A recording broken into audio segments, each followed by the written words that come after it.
Hey, how's it going? Welcome back to the channel.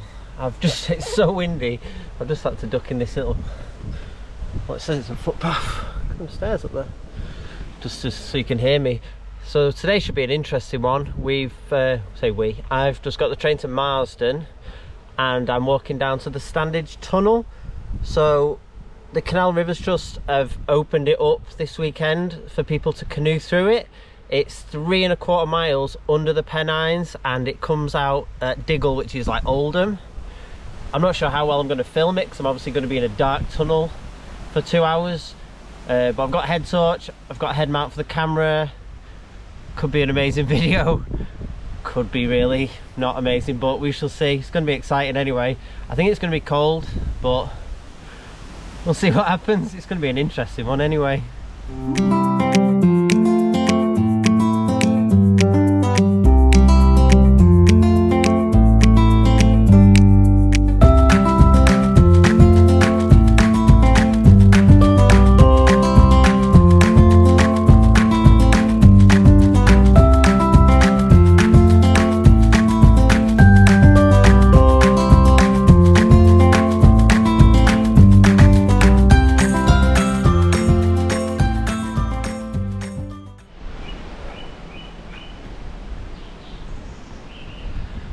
Heading down to the entrance to Standedge tunnel now. Sorry if the sound quality is terrible. I forgot my wind cover today for the camera and it's so windy.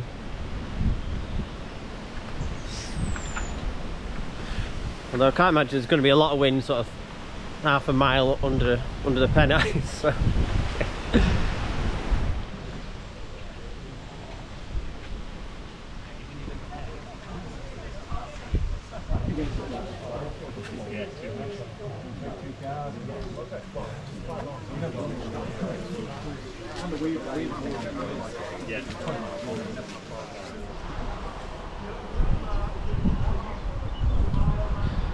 All set up now, everyone's just getting ready. There's quite a lot of people doing it. Got BBC News here filming as well. Phobic, please let us know sooner rather than later. If we're 1.5 miles under that tunnel and you get a bit panicky, it's quite tricky to get you out, or we'd have to get you to one of the front passages and evacuate you that way. As we go in, it is quite narrow when we get past the first section, so that's the kind of time really. If you see those walls closing in on you, please let us know. We can then get you out here quicker than if we're right in there. Does that make sense?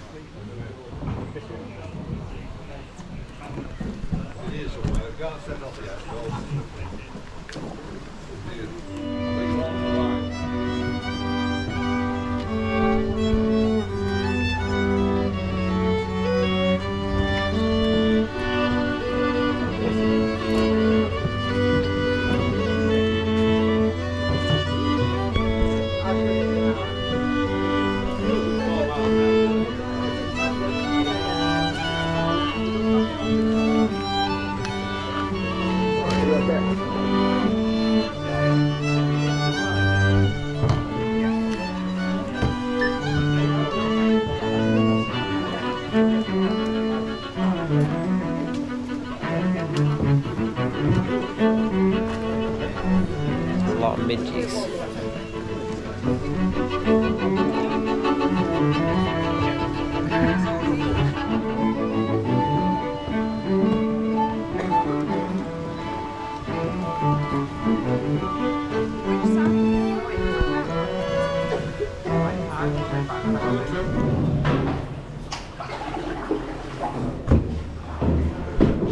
Wow, so we've just come in.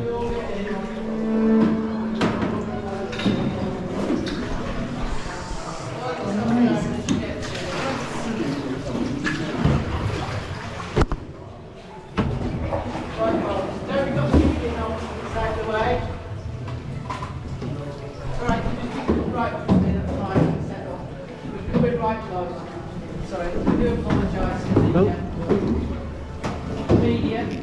Right, if you can hear me now, we'll just let our eyes adjust.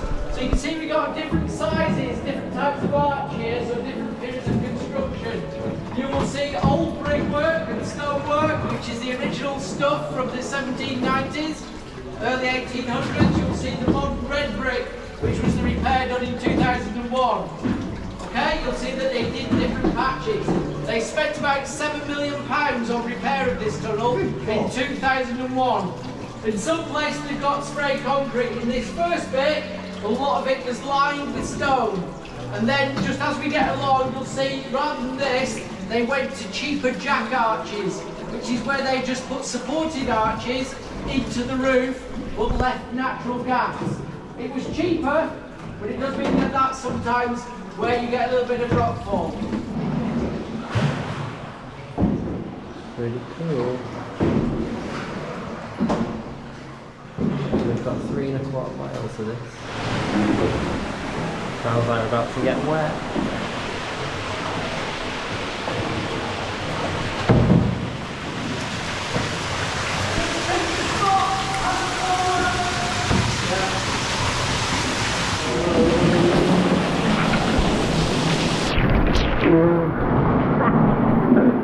So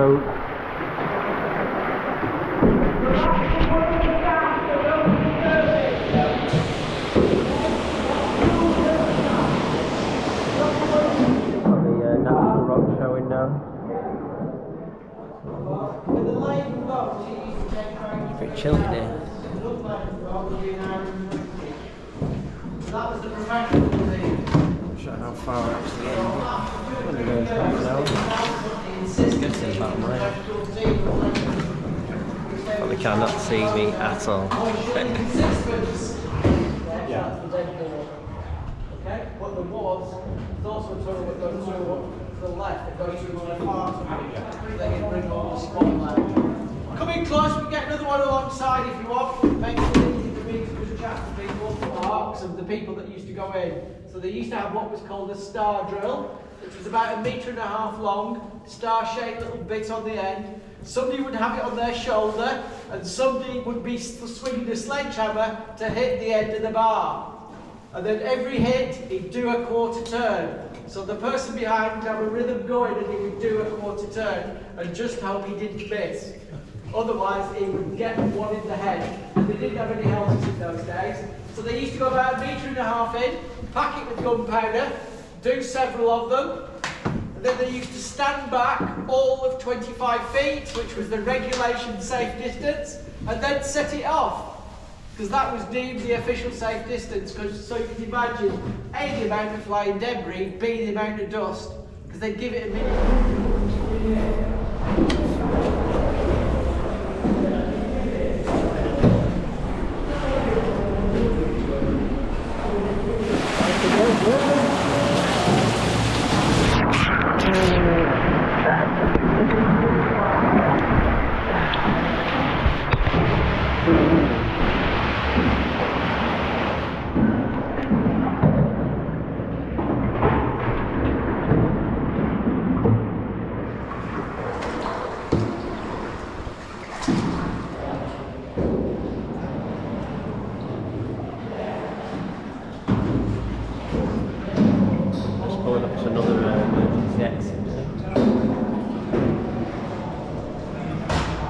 Pretty fun. You can see me.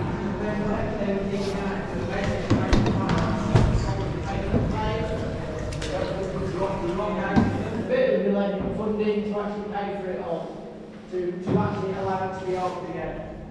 Some of these, obviously if you were legging the boats, which is how all boats came through, basically you wouldn't get your feet on the side wall. So what they'd have to do is get enough speed up to glide through the bits until their feet could touch the wall again. Oh my goodness.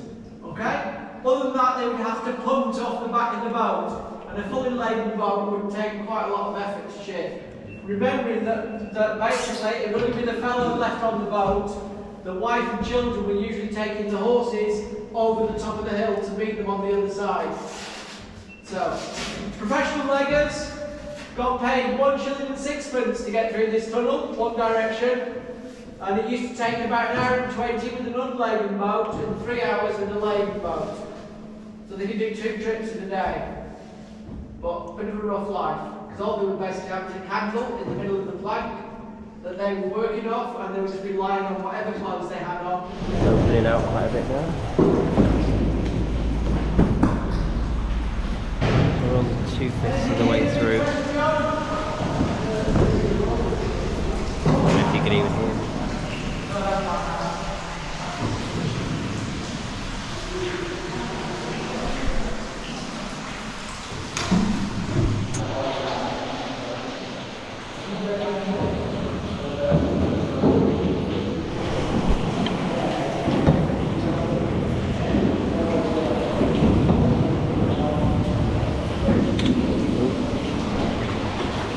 Can we get wet again?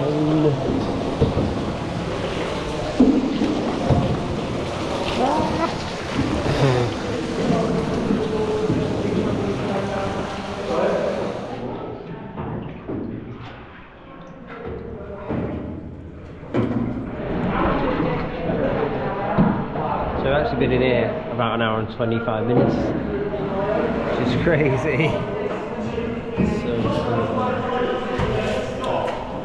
So yeah, can see the light at the end of the tunnel, so to speak.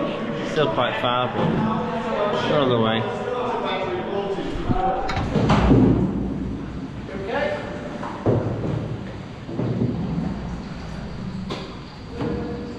Right. Okay. I wasn't stopping there because it was wet. So we're in the last stretch now. So we've been able to see the light from the end of the tunnel for a little while. So basically the stretch, we've just got similar. You do get lots of calcite formations to look for on the walls. So a bit of flowstone, a bit of curtains, stalactites, stalagmites that just occur. Not huge, but impressive in the fact it's a 1,000-year-old cave.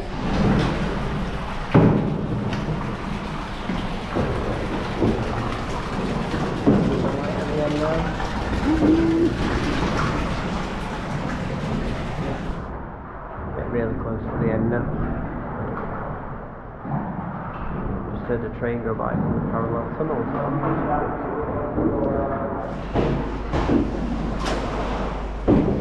Right near to the exit now. It's been pretty epic.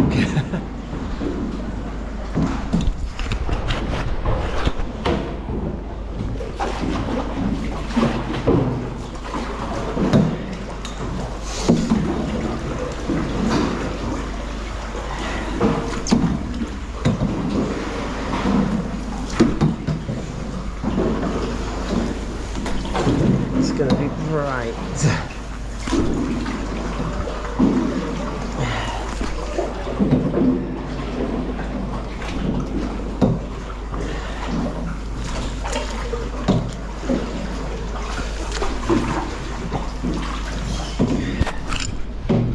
Oh, we made it.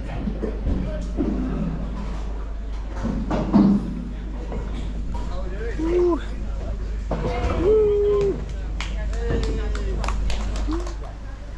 Well, here we are on the other side of the tunnel here in Diggle, and these canoeists are now history makers amongst one of the first people to ever paddle under the Pennines.